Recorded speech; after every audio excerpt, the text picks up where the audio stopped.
Mark 7 NRSV. Now when the Pharisees and some of the scribes who had come from Jerusalem gathered around him, they noticed that some of his disciples were eating with defiled hands, that is, without washing them.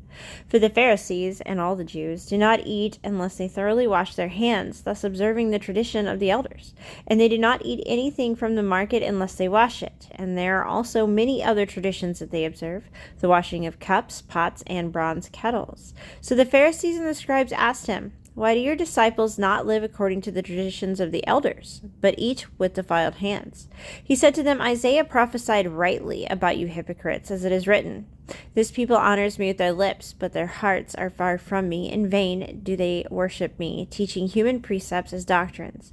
You abandon the commandment of God and hold to human tradition.'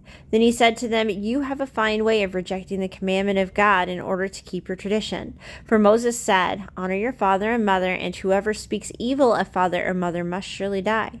But you say that if anyone tells father or mother, 'Whatever support you might have had from me is korban,' that is an offering to God, then you no longer permit doing anything for a father or mother, thus making void the word of God through your tradition that you have handed on. And you do many things like this." Then he called the crowd again, and he said to them, "Listen to me, all of you, and understand. There is nothing outside a person that by going in can defile, but the things that come out are what defile." When he had left the crowd and entered the house, his disciples asked him about the parable. And he said to them, "Then do you also fail to understand?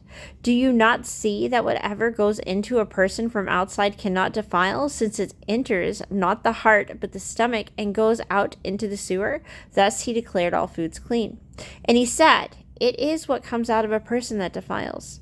For it is from within, from the human heart, that evil intentions come: fornication, theft, murder, adultery, avarice, wickedness, deceit, licentiousness, evil or envy, slander, pride, folly. All these evil things come from within, and they defile a person."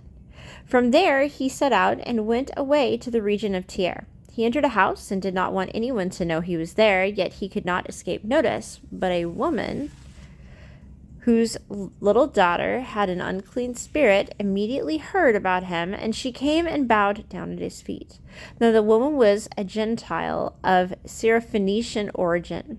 She begged him to cast the demon out of her daughter. He said to her, "Let the children be fed first, for it is not fair to take the children's food and throw it to the dogs." But she answered him, "Sir, even the dogs under the table eat the children's crumbs." Then he said to her, "For saying that, you may go. The demon has left your daughter." So she went home, found her child laying on the bed, and the demons gone.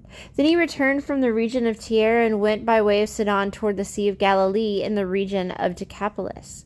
They brought to him a deaf man who had an impediment in his speech, and they begged him to lay his hand on him.